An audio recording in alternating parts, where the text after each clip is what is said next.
Hello, hello, hello, everybody. Happy Tuesday to everyone. You are tuned into another installment of Prophetic Instructions. I am Minister Hassan Washington. I am glad to be back with you all this week. Over here on my left, we have the illustrious Bishop Ernest Leon Moore Jr. Sir, how are you feeling? I am well today. How are you? I'm good. I'm good. I'm glad to be back in the midst. Deacon Phil is over here on my right, and he is also our AV tech. So he is working while he is here. So such a multitasker is he. How are you feeling, Deacon? Doing good today. Glad to be here. Yes, sir. To everyone who is tuned in, why don't y'all come on in, like, comment, and share. I don't tell you guys to do anything that I haven't done, so I am going to do it on my end as well. For those of our viewers who are in the 4th Congressional District of the United States, which is mainly here in Virginia within the counties of Richmond and some parts of the Tidewater area, I hope that you all took the time today to vote a part of our special election to fill in the seat that was once occupied by Representative Donald McKeechin. So I hope that you all took the time to vote today. I know that those of us here, we took the time to vote today. Bishop, I know you voted. I did. Absolutely, absolutely. It is our right, and it is our responsibility, I believe, to vote and make sure that we use our voice in the booth. Absolutely. Please take your opportunities and please be aware of everything that's going on so that when you go into the booth, you go in with a knowledge and you are not voting blindly. So I hope that you all took the time to do that. Tomorrow sometime we will be hearing the results. They will be starting to count at 10 a.m. tomorrow by hand. So we are thankful for those who work the voting registration, for those who work the booth, for those who will be counting up those ballots. We are thankful to all of you. So yeah, Bishop, how are you feeling today? I'm feeling good. I don't have any complaints. Absolutely. Again, we invite you guys to like, comment, and share. I'm doing this right quick. As you're coming in, let us know where you're from. Let us know how you're doing today. It's Tuesday. We're in the beginning of the week. We are in the holiday season. Spread your holiday cheer right in the comment section. Let's see here. Give me a second or two so I can jump right in with you guys. I see you guys coming in. Yeah, that's always a challenge for me. I want to see who's with us. Yes, absolutely. And we are going live from 3 different platforms tonight. We are going live from we might be going live from 4 different platforms tonight. My page, Bishop Moore's page, Deacon Phil's page, and Destiny Community Church's page. So from all 4 of those, I know that we'll be having viewers across the board. And so just like, comment, share, and get in where you fit in. We're going to have great dialogue tonight. On Sunday, Bishop preached a wonderful message. Such a also, we are still, I guess it's safe to say, we're still in the Mending Fences series, aren't we? You did say this was going to last 6 months. Yeah, we are winding it down, and I encourage all of our listeners and those who are following us, especially during this Christmas season and before we move into 2023, to mend some fences. Yes. I pray that you get the humility of Nehemiah. Nehemiah, who was the cupbearer for the king, thought it not robbery to give up his position in the royal court to make sure that the wall that had a breach in it was repaired. Yes. And so we started, I guess, in June, July, in Jeremiah 31, where it says that the fathers have eaten sour grapes, and the children's teeth are on edge. Yeah. And that was a proverb that the prophet said, say no more, because he was recentering the attention of the people to their now reality. Yes. And a lot of times we live in the past with brokenness hovering over us.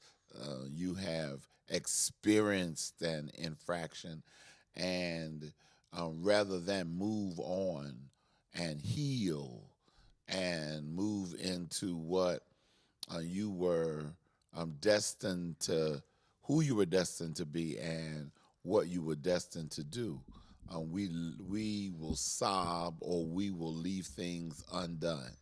But I raised this prophetic instruction in this hour because we cannot afford to go into 2023 not in uh, Hebrews 12 and 14 say, follow in peace with all men. With all men, yeah. This is the hour for us to be whole. And the shalom of God is not just for an individual. It is for God's people. And as we are moving in this hour, we have to make sure, because there's some things we're going to have to endure, and you don't have strength by yourself to endure it. And so I am really challenging us to mend that fence. And so we have kind of moved with many thoughts in mending the fence. Yeah. Because we dealt with the fathers. And one of the things that I established early on is that our parents, mothers and fathers, they were doing the best they could. And there is no script for parenting. Absolutely. And so there are some things that occurred to us while our parents were getting acclimated to parenting. And it's dependent on where you are in the birth order, how you were impacted by that. Right. And then there were some things. I wanted to jump in right there because you brought something to my mind. There was a movie Denzel Washington produced called Fences. Yes. And yeah. that movie deals with relationships between generations and the toxicity that is passed down through the generations because of they were learning as they went. Right. And I believe the message of that movie is the younger generation learning to get to a point of forgiving their generations prior. And I think that's real key and critical for us, especially in the church arena, that we forgive the fathers and the mothers, provide that forgiveness for the parts that they had to learn on the way. Yeah. And I think that it's important that you're saying this now, because we're in the middle of the holiday season, and sometimes in the middle of the holiday season, people are grieving, and they're grieving people that are gone. And with them being physically gone, it might leave some things undone, things that they have not forgiven, and they probably will never have that particular conversation of closure. But it's still important that you forgive, even in them being gone. So, and some people are grieving, and they are just not grieving the loss. But some people are grieving the unresolved yeah, absolutely. issues. Yeah. Because we take for granted that you're going to have another opportunity to see the person. Right. And the scripture tells us, do not let the sun go down on your wrath. Yeah. And we need to start practicing when we have disagreements, misunderstandings, investing in time of getting it right then. That's what maturity should do for us. And really, what I am trying to promote is spiritual maturity. We need to make sure, because forgiveness is a spiritual discipline that you have to be mature to really go through the process of forgiving people and even yourself. Some of us are still grieving that I didn't go and see them. I didn't do that. And yes, I always tell people, you need to feel the pain of what occurred so that you will not repeat it. Right. So I don't want people to walk through it without feeling it, because if you can be touched with the feelings of infirmities, then it makes you compassionate. Yeah. And you need to get a compassion, because as you become an example, because what we want to become is examples of righteousness and right doing. You want to make sure that you are able to have compassion on people that have walked in paths just like you. Right. Because one of the things one of the worst things you can do is act like you don't know what somebody else is going through when you have been there. If you've been there, oppressed people should be sensitive not to oppress other people, because you know what it's like Right. to be oppressed.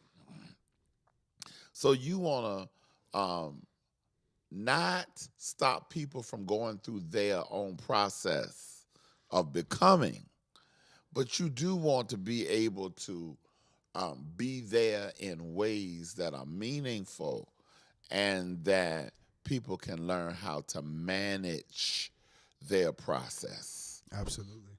I want to quickly backtrack to something that you said. You spoke on spiritual maturity. And one of the things that pop out to me about the subject of spiritual maturity and any type of growth and development is there must be an appetite for it. Some people and some of us, I believe, we get comfortable in sitting in an undone place. We become comfortable sitting in the midst or under a particular oppression of a feeling, of an emotion, of an unresolved issue. We become comfortable with what is instead of pushing for what should be. So how do we approach gaining an appetite for spiritual maturity? I said it Sunday before we went live. What has got to become the focus of spiritual leaders is a recentering back to teaching. We need people who can teach sound doctrine. Mm-hmm. Yes, absolutely. And that's the problem. The problem why we have such a gap and a breach is because every man is doing what is right in his own eyesight.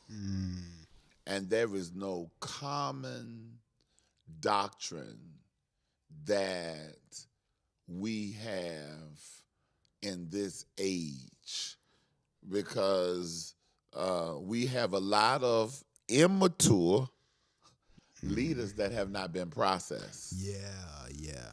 And I can't dance around that. I have to cry out loud, like Paul did. He said, "You have a lot of boy teachers, but you don't have fathers." And some people within that, I think they might confuse it with having to compromise their particularities and their uniqueness. But I think that we should make a clear line that within coming together to find a commonality amongst teachers and leaders, that you do not have to do away with your own uniqueness and particularity. You don't have to do away with who you are.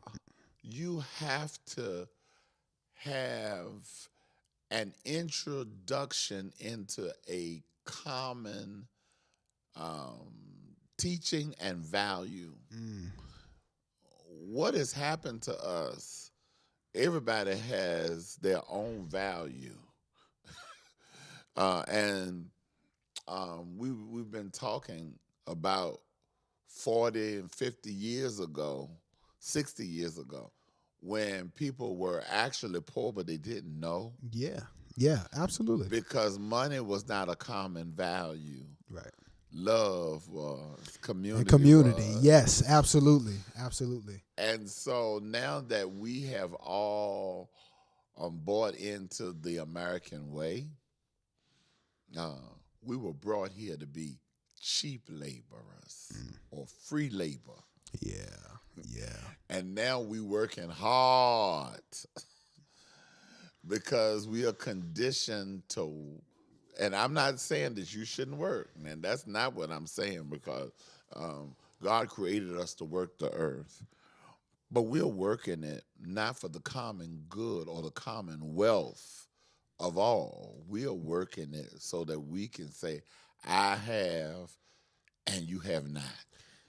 And I think that is so critical, because when you look at the scriptures, Jesus, when he's developing his unit, he says, if y'all gonna follow me, you got to deny yourself. Now, back to kind of what you were talking about earlier about your uniqueness. Denying yourself is not denying who you be. Right.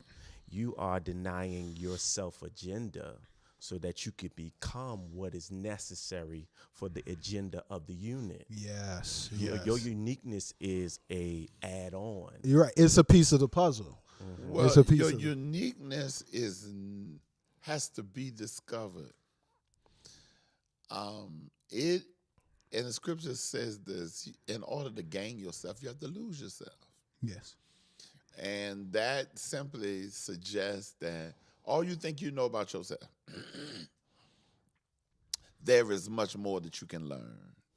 You don't even know your capacity. We are so ignorant of who we are to walk around like as arrogant as we do. Yeah. You couldn't even tell yourself how sick you are. We really don't know what's going on in our body.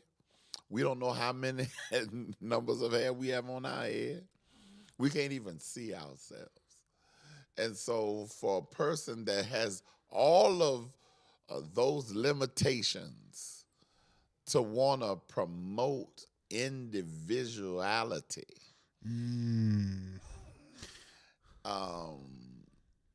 it's not good.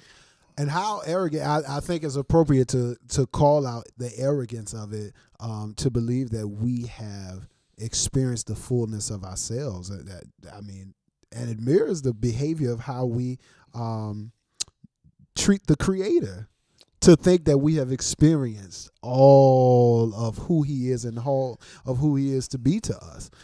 And see, that's why we have to mend the fence, because the totality of you is the totality of everything around you. You are just not you. You don't even have your own lips, your own eyes, your own knees. If you really look at you, you probably got your eyes from your mama and your.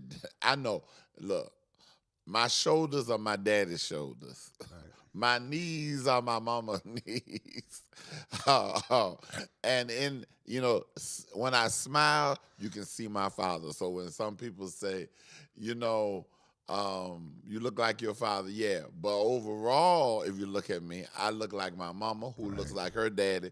So some people say, you look like your granddaddy. Yeah. And I got all of my granddaddy around my waist.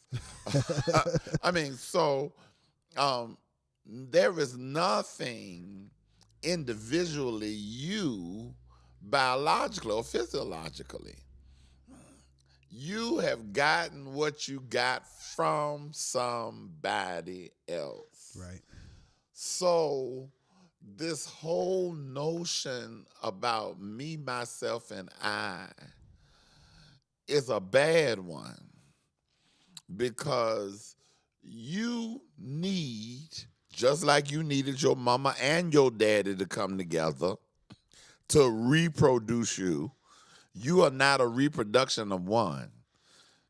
Human beings, animals are a reproduction of at least two. And that's more, and that's not just talking about physiologically. Yes. And you said it. You said this a few weeks back. You used the analogy of multiplication. If you go to multiply a number by one on the right side, you will always get what's on the left. Multiplication and production starts at least two. Absolutely. It's not until you multiply something by two on the left side that you will get something different and greater on the right side. And God's math is different from our math. Our math says 1 + 1 = 2. But God's math says 1 + 1 = 1. You came from those two. 1 + 1 = another one. And every time you add another one to it, it is the goal is the two to come back to be what? One. So 1 + 1 = 1. And when we come together, my one and your one and your one, It equals a greater one. okay. That's it. I like that. It's oneness. Yes, absolutely. See, God is not into the individual. God is into oneness. The Lord our God is one. Yeah. And God does not become God until all things work together in oneness for the good of all. Yeah. Yeah. Say that one more time. Say that one more time. All things have to work together for No, the go back. good. Go back. You said God does not. Did you say God does not become God? God Did you? does not become God in an individual. In an individual He says, I will be in the midst of them. until everything comes God together. of the whole Where earth. two, Yeah. where two or three come together, Not just one. I will be in the midst. And we dealt with that a And couple that of ain't weeks. a small church. Right. And we dealt with that a few weeks too. You dealt with that, Deacon. When two or three are gathered together, Absolutely. that means that you have to be on the same page with the two or the three that are around you. And that requires that you lose you. Because at us and it is an introduce. This on God's when God ordinary. Yes, that's it right there. I want to say this. God does not need your permission to interrupt. And see you can okay. Until God but the at really you can But Joseph too, God's And vastness of laid it out. It came time to eat. Them be as one at the table. Yes. alive with us, all the to be the first part of because we have to all your also want Yeah. so I think we need some communal care. And there needs to be a balance. We need to allow other folks because the Ten Commandments is built upon loving your neighbor as you want to be loved. Yes. So that always puts a responsibility on the other to care for you in your stead while you're caring for them. That's the golden rule. And so there is an exchange. This is why mending the fence is so important. It is important because you need to move from self-care to communal care or covenant care. That's what that's a good word. I needed to start saying that. To covenant care. Who I am in covenant with should be caring for me as they would care for themselves. Yeah, And definitely. I should as well. And that's when we become one. Because your needs are important to me, and my needs are important to you. So, and we preach it, but we don't practice it, and we do not. Everything that we've done in this pop culture of the church has been antithetical of what we should be teaching, because we do more discord sowing Yeah. from the pulpit. We have just become a we just become the very opposite of what Jesus came to restore. He came to restore oneness. Oppression always is an enemy of oneness, because somebody has thought more highly of themselves than they ought. The scripture teaches us not to do that. Yeah. Yeah. Lower yourself to prefer others over you. And that's not the culture we're living in. We're living in a culture, if I can't get mine, Very selfish. Very selfish culture. selfish, self-centered, and this is why we want to know why murder and homicide is wreaking havoc over our country. It is because there is men are lovers of themselves. Yeah. Yeah. And we've been on that. We've been on that kind of time all year. You know, since we started this, I think we had the first. Well, even on the Black Talk That Matters platform, and when we started this in February, the covenant building, relationship building, and community building has always been a recurring theme, because it should just be a standard. It should be a standard. It should be a standard. That means within your individual self, you need to set that and come up to that. And covenant, as I was thinking,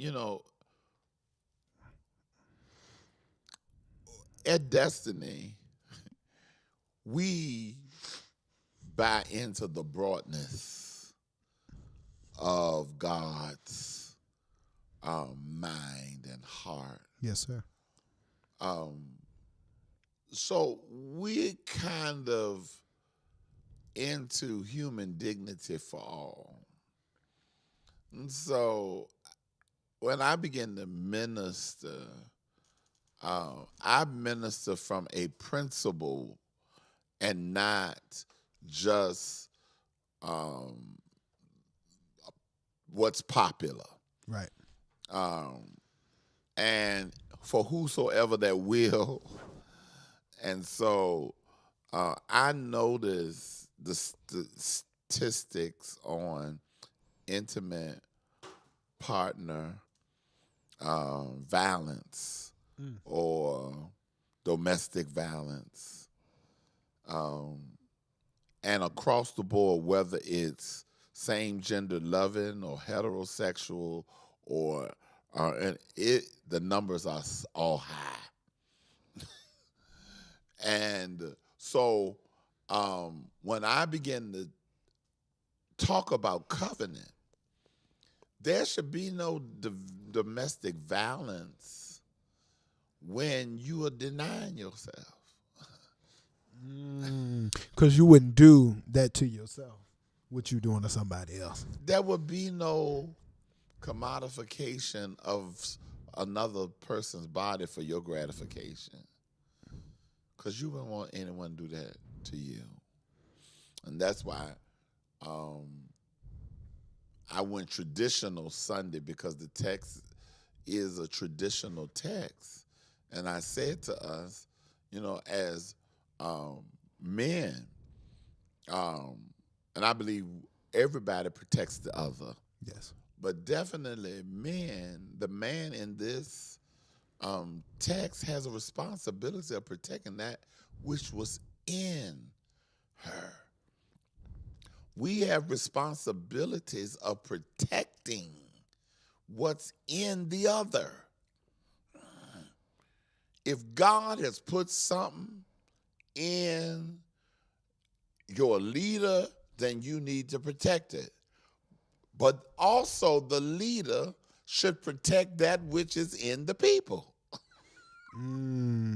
Yeah. And that's why they don't just get up and say everything. That's why you model. That's why as a leader, I make sure. Now, people going to say a whole lot of things about you when they don't understand you. They'll mislabel you. We talked about that. Yes. We talked about one of the things that we have to do if we're going to mend fences, get over labels, because labels are limiting. Labels kill. Labels distract you from destiny. Yes. And the 4 lepers understood that we ain't going to sit here at death's door. Right. Right. Because they labeled us. Because we're here because they labeled us and put us out. And yeah, we did have a disease, but they chose not to care for us. And sort of like the pandemic. And we're still in the pandemic. And we got the flu and RSV and all kinds of things going on. And we should be doing things that if you don't feel good this weekend, don't go. Right. No, absolutely. Absolutely. If you wear your mask, do whatever is necessary to protect the other. Yep. See, if everybody is doing what's best for the other, then everybody's getting their needs met. It ain't hard. The reason why people ain't getting their needs met is because they don't have that mindset. They say, I got to take care of myself. And we justify because we neglect to have conversations and dialogues to tell the other, this is what I need. And then some people do not do, when you're talking to people, you have to lose you. I have an Asian parent, and it's not just my Asian parent, but I deal with a lot of seniors, and sometimes they start in the middle of a sentence because they think you are paying attention, and it's not you not paying attention. They just done started the sentence, and you don't know where they are. Yeah. Oh, yes. I know it. And so what I have to do is I have to say, now, tell me go back and fill in this gap. And we are in a fast-paced world where we don't want to talk. The other night, I was tired. I had worked, and there was a situation upstairs that, needed my attention. And so I decided when my mother let me know, I had to, tired as I was, I had to make the sacrifice to at least go and see. Could I resolve it? No. But we have to realize we belong to one another. Yeah. And if you belong to one another, you got to invest. You got to come out of your comfort zone. Yeah. And if you doing too much stuff that's wearing you out, and the people that you are assigned to and you in covenant with is not getting the best of you, something wrong. Yeah. That's a good parenting thing right there. You brought the child in. I know you're working. I know you had to do overtime. I know they don't understand. But who else gonna do it if you don't do it? And they need your attention. From parents to child to spouse, your church needs your attention. I know you can sit around and rest on Sunday, but you don't just want to get fed, get yours off a line and stay home. Because the church is more than just getting the jumping and getting your worship on. Church should be community. Church should be a time where you are building relationship. That's why we go to, you don't come be a part of our church and excommunicated from the table. Right. And we don't have Holy Eucharist like most churches. But every Sunday, we have the foundation of what Jesus had. It was a supper when he implemented. And at that last supper, so that means it has more than supper than that. Yeah. At the last supper, he gave a directive. But they were eating together. And they continued that in Acts. Daily. Yeah. They ate together. Yeah. And we can't even eat together on one day of the week. And we want to be church. And that's something right there. You gotta gather up enough strength that you can go to the table and just sit and talk with you. And that's how things can get resolved in a good manner. No violence. It may, no hostility. But just come to the table and talk in an atmosphere of love. We need to come to the table to talk, table to discover where the breach is. Yeah. Because the tension at the table sometimes will let you know where the breach is and who needs to get it together and where. You don't avoid the table. You don't put something else there because the table is sacred. Right. And see, that's what happened after the 70s. Parents stopped eating with their children. Yeah, I knew that at a certain time, I don't care where I was on the basketball court or where I was with my friends, at a certain time, the signal went off in my head. You better start booking your way back home, and you better get there at the table at the right time. Yeah. Because if you're not at the table at the right time, there was a consequence. I could remember when we lived in New York, and we lived on the 16th floor. I could hear my mother's voice from the 16th floor yelling out, telling us to come upstairs. Yeah. It was an expectation and a mandate that you be at the table. And I believe that is one of the tenets that we've got to restore, that expectation, making that a mandate in the household. I expect you to be at the table at this time, and anything else is not acceptable.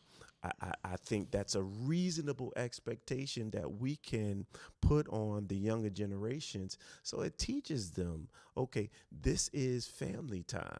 Yeah. This is where our community comes together at this set time at this location. No phones at the table. No phones at the table. And I actually, amongst a lot of my associates and friends, this is no indictment, but it's the way it has become, and I think it's something that we need to correct.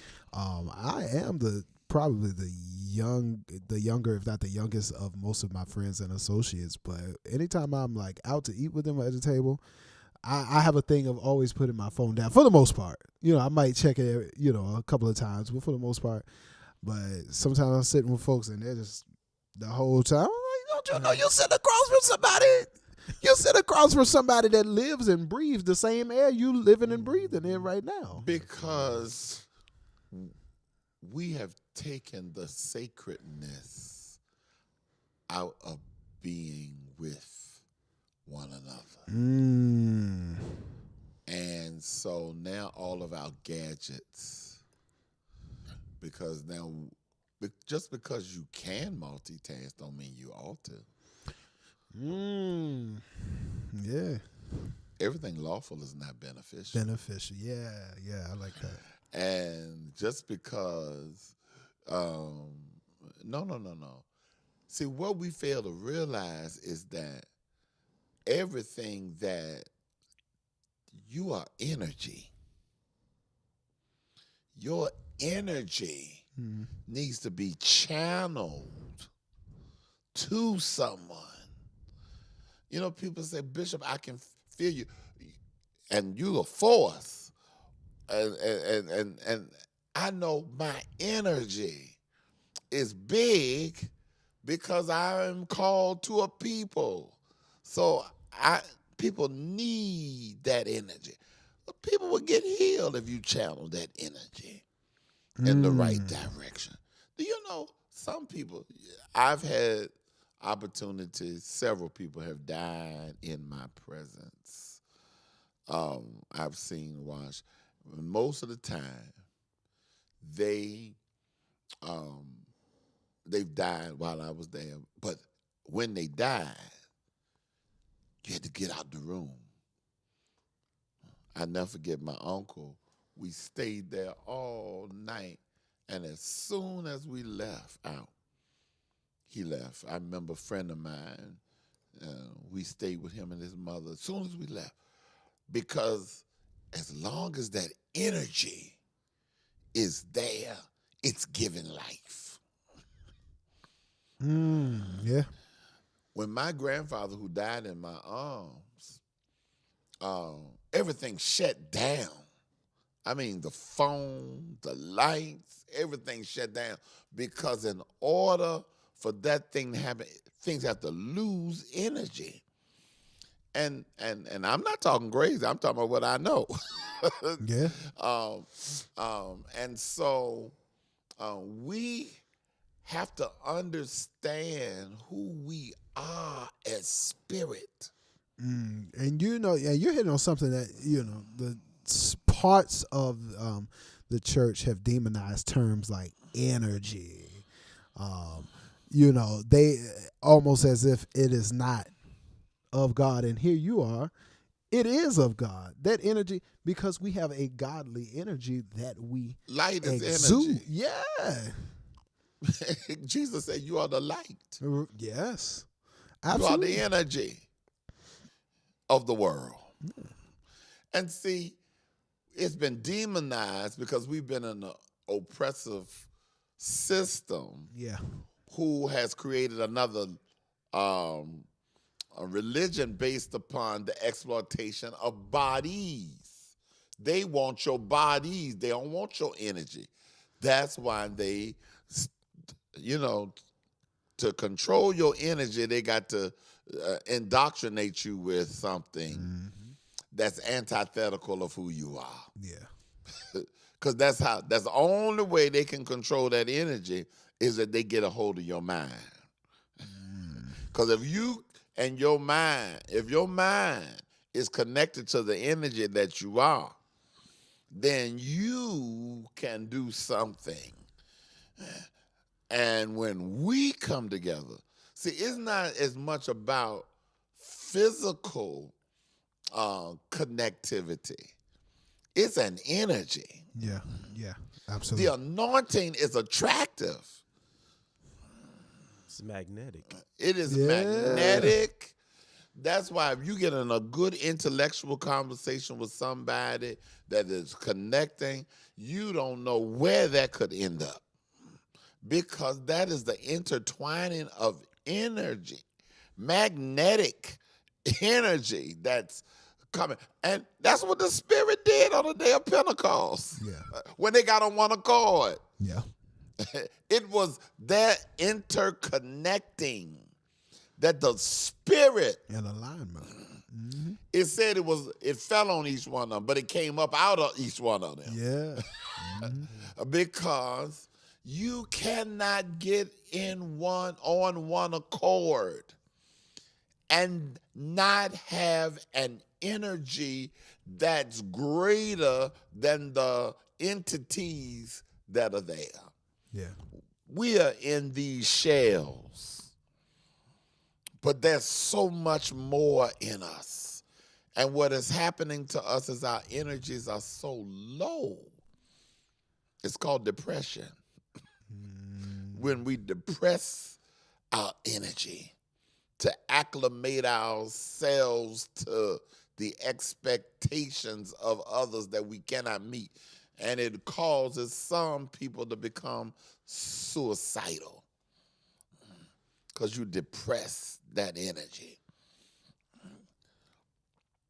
But what we've got to do now is through recentering ourselves. The prophetic movement starts with the recentering. Mm-hmm. Ezekiel, the hand of the Lord has recentered you in the midst of dry bones. You are the beginning of life for that which has become dry. The hand, and he says, the hand of the Lord is on me. And we have got to understand and get connected with our Ezekiel, our prophet. Marvin McMickle, he wrote Where Are the Prophets? He wrote a whole lot of books. You need Marvin McMickle. And he just did the eulogy of, Sizzler Tyson, Calvin Butts, Reverend Calvin Butts. And in that eulogy, he said, this is not a good time to lose a prophet. Mm. We need our prophets. I ain't talking about them forthtelling and telling all your address and how much money you got in your bank account. I'm not talking about the soothsayers and the seers. I'm talking about those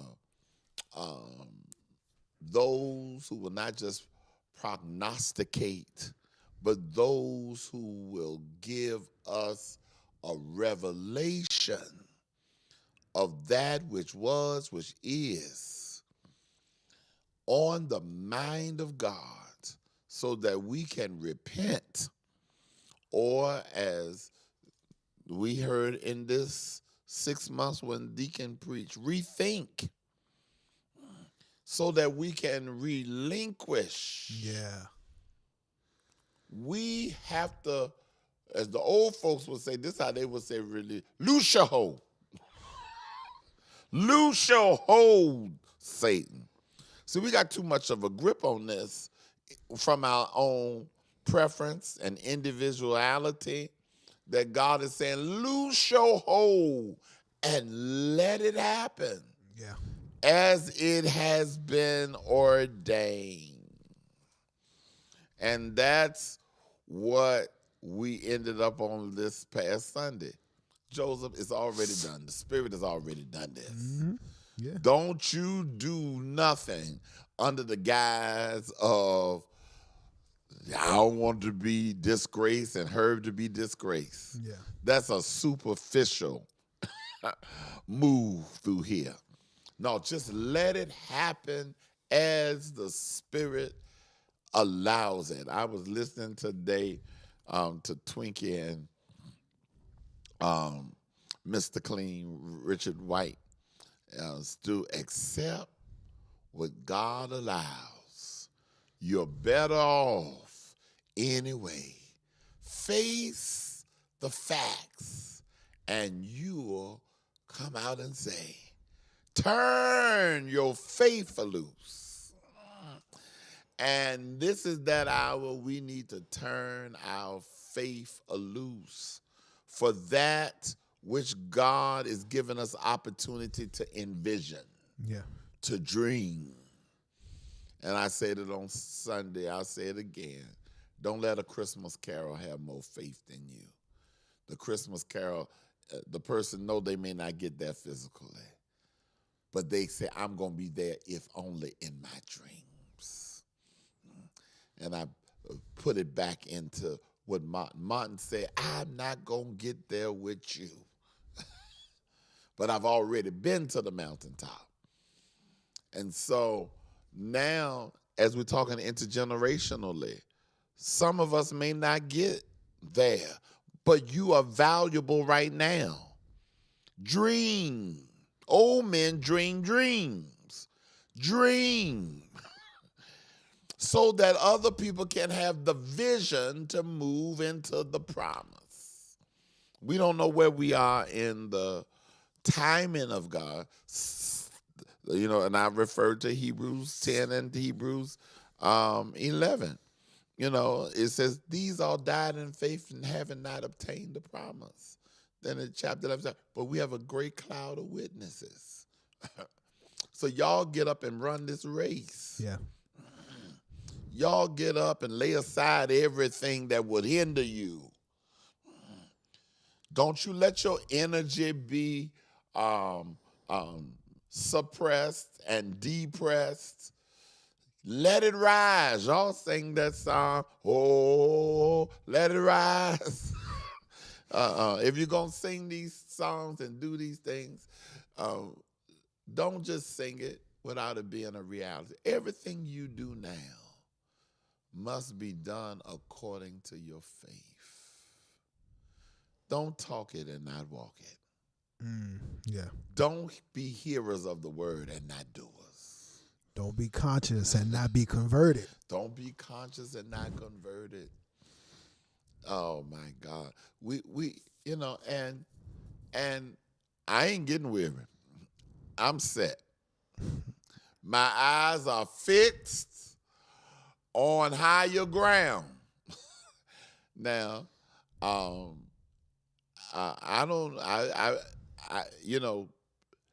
want you. God's got people in the earth for you. Stop. Forgive all of them you won't talk about. That somebody put on the post, said if somebody come to your church and tell you about the last 4 pastors that did them wrong, you're going to be the 5th one. Stop going from church to church. And the ministry, according to Paul, is a ministry of reconciliation. Right. Go back and be reconciled to people. Right. When you get into these covenants, you said this, and I encourage everybody to go back and watch the message from Sunday. Bishop said something that really, really stuck out. He said that covenant was not designed to be broken, but it was designed to break you. It is not something that's designed to be broken. And you even called out a few things of which I won't get into on this platform. But I believe, and I agree with you wholeheartedly, we would have to ask the question of those that we see who are repeatedly in something anew as it pertains to that with an unresolved thing of the past, with a broken covenant of the past. We would have to ask the question, well, what exactly are you standing on? What exactly are your standards as it pertains to covenant and relationship building? Because it's not designed to constantly be broken. And it is a premature decision that you make. When you come into covenant with somebody else, you are saying, I don't know all of you now, but I'm here for the ride to discover who you are. And as I discover you, I will cover you. As I discover you, I will not pervert you.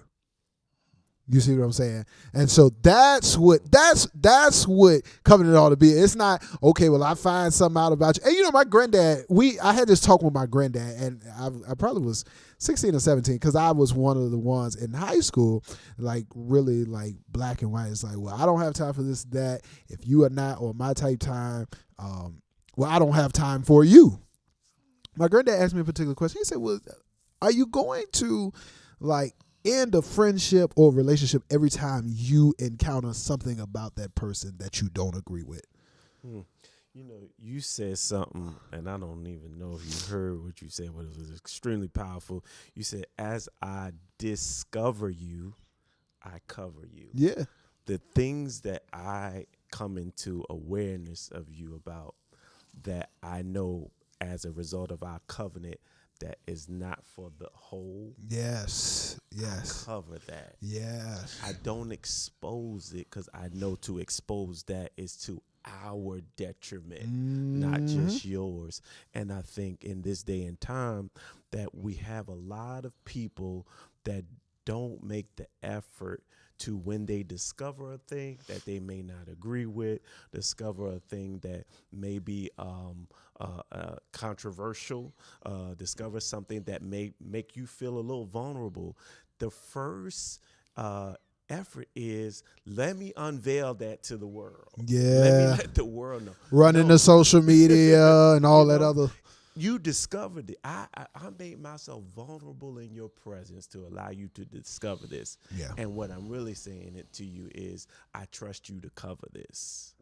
That's a powerful dynamic of relationship. Yeah. One, Bishop Lawrence Taylor, bless his soul, our ancestor, preached that when you discover me, cover me. Yeah. And there is two sides to that coin. One, you are supposed to cover. And what we discover, don't you go around the cover. Yeah. Because we're talking covenant. If somebody is willing to cover you at their expense, then your honor for them is to stay under the shadow of that almighty presence. And see, that's the beauty of covenant.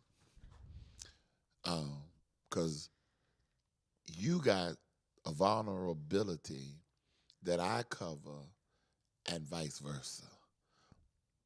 But it's sacred, and that sacredness should be secret.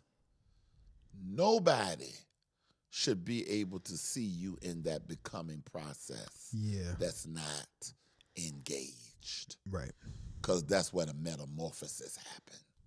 Yep. When you stay in the web that has been created, the shield that has been created for your growth and development. And then the other thing is, you got to grow. Yeah. Absolutely. I'm watching something.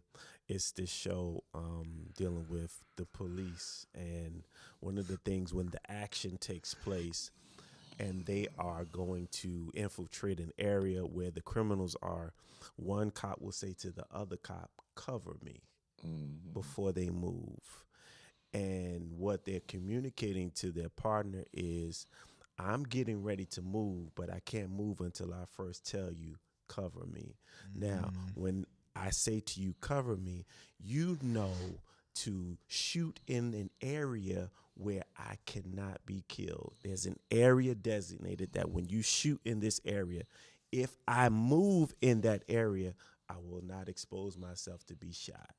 But if I move outside of that area, outside of that cover, I'm setting myself to run the risk of being shot. And it is critical that communication is so critical for us, that we say to one another, hey, I'm exposing this, but I need you to cover me. I'm not just exposing this just to be exposing it. Right. You know? Which says you have to be willing to defend those who you are in covenant with. Look, I had to say to somebody here recently, look, I don't know what this is that y'all call brotherhood. You know, me and my brother to the day will die for one another, I believe. But and this generation, um, your best friend can be the best friend of your enemy, and I don't rock like that. Right. Same. And I'm still, some of my friends are over the situation, and that's good. That I ain't got over. I don't block them, but I'm still I feel some kind of way, Right. and I channel my energy in a way of being aware of what they can do, just in case my friend gets vulnerable. Yeah. But come out of enemies' camps, and if you're gonna be, you can't be on everybody's. You can't be everybody's friend. Watch people that are everybody's friend. Watch people that's in everybody's face. Yes. Absolutely. Cause that covenant demands cut away. You gotta leave and cleave. Leave and cleave. Yeah. You can't be in everybody's camp. You are assigned and designed for specific purposes.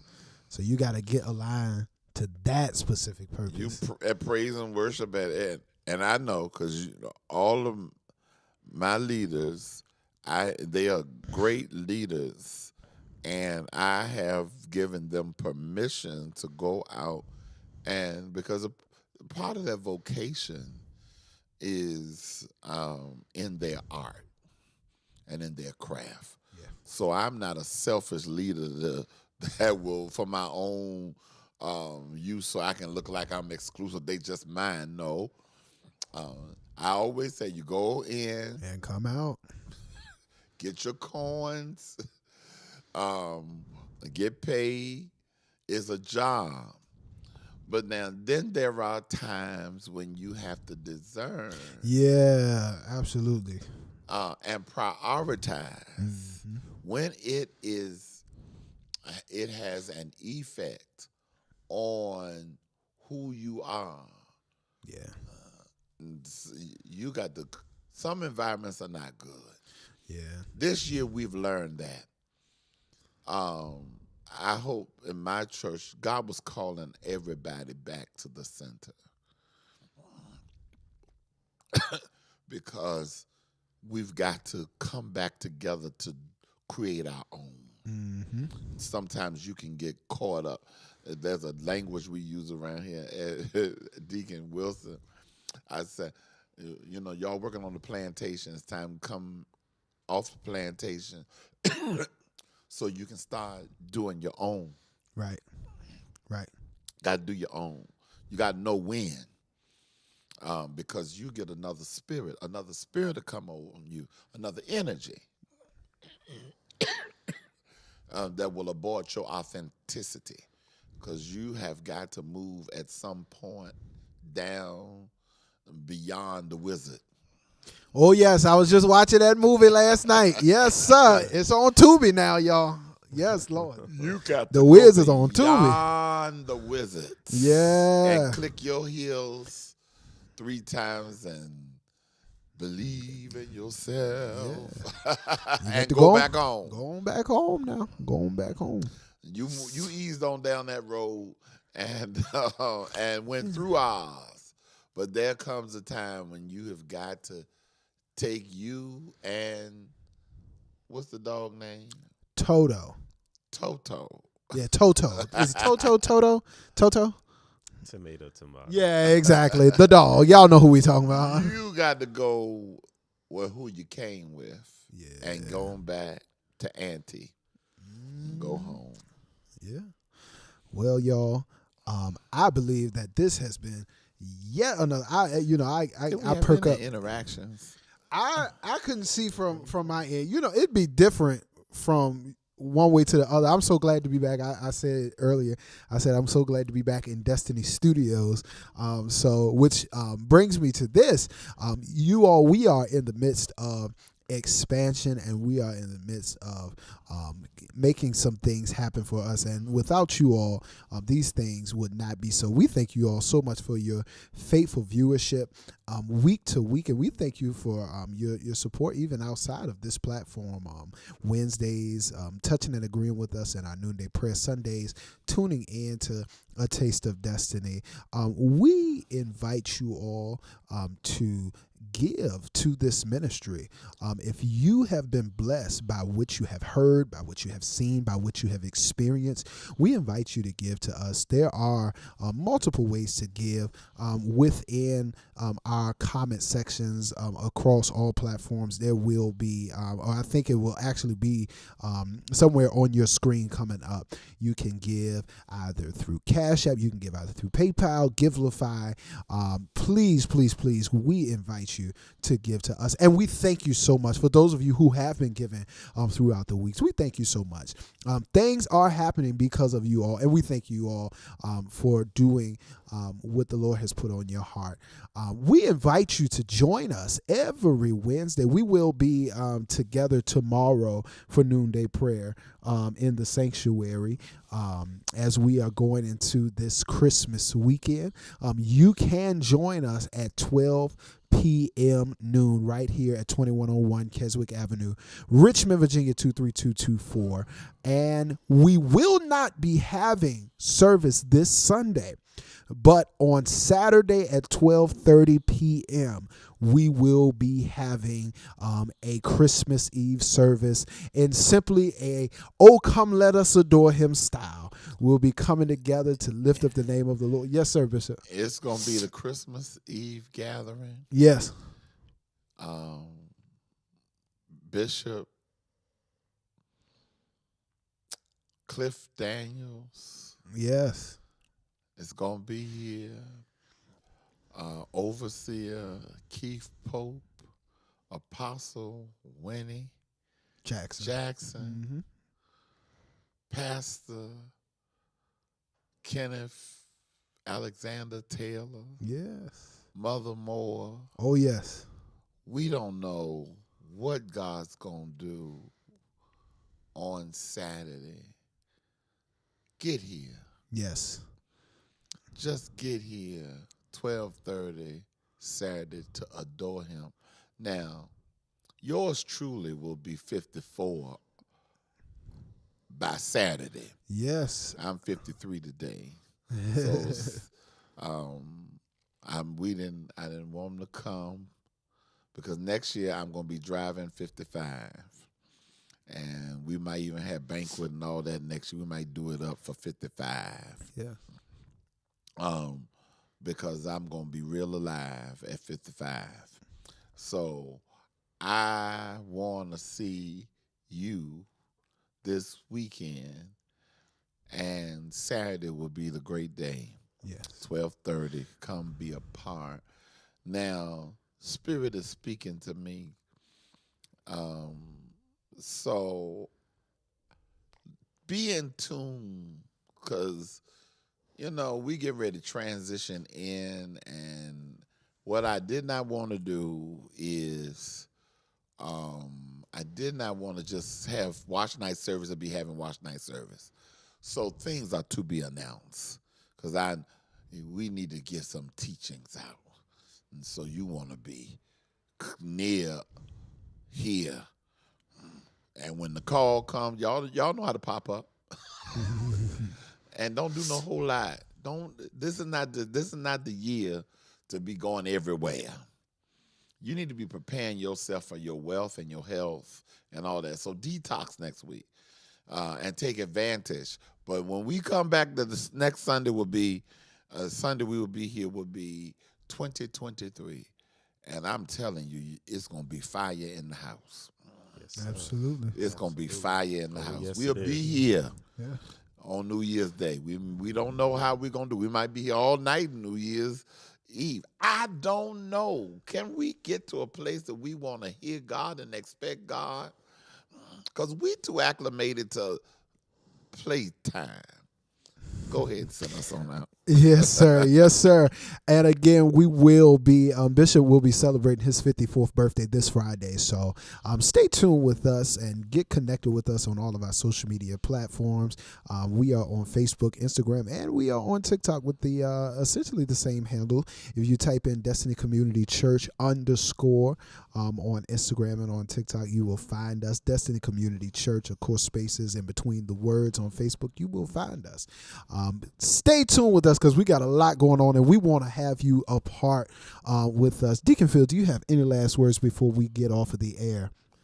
Happy holidays to everyone. Enjoy this time of being with your families. Let that be the gift. Yes. You be the gift this year. Yes, yes. And be all the way. Be all the way. Don't be partial with it. Be you and be you all the way. We absolutely love you. Stay safe. Be healthy. Be wealthy. And be made whole. We love you so much and we will see you again. God bless. Blessings.